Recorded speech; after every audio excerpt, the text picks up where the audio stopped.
गुरुजी विचार विकृति पैदा करता है, डिस्टॉर्शन। इसको कैसा समझना चाहिए? साक्षी भाव में रहने से पता चलेगा? विचार जो है, वो आपके मन से आता है। वो जैसे मन की स्थिति होती है, वैसा ही विचार आता है और उसके अनुसार ही विक विकृति भी हो सकती है। तो अगर आपका मन एकदम ही पवित्र है, शुद्ध भावों से भरा हुआ है, तो उसमें विकृति नहीं आ सकती। अशुद्ध भावों की वजह से ही विकृति आती है।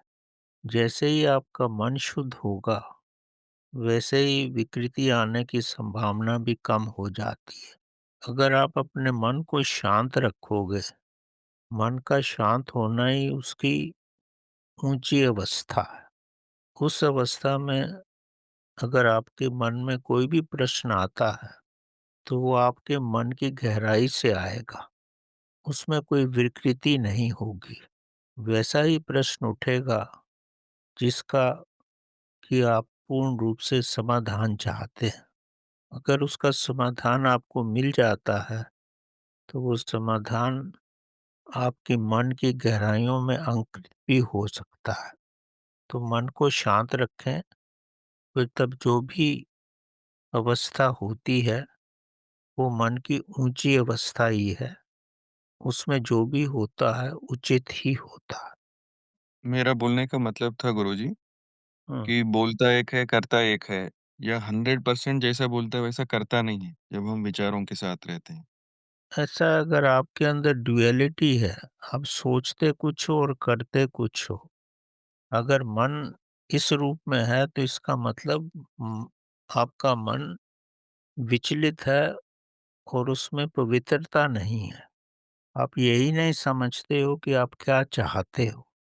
इसके लिए तो सबसे पहले आपको आपका अपना मन संयमित करना पड़ेगा और जब आपका मन संयम में आ जाएगा, तो उसमें वही प्रश्न होगा जो आप जिसका समाधान चाहते हो। अगर आप में इस तरह का प्रश्न आ रहे हैं, तो इसका तात्पर्य यही है कि आप अपने स्वयं से इतने विचलित हैं कि आप नहीं जानते कि क्या प्रश्न होना चाहिए और आपको किस रास्ते पे चलना है। तो ये आपकी मन की दुविधा है। इसमें आपको कुछ भी समाधान मिलेगा, तो उसका आप पर कोई प्रभाव नहीं पड़ेगा।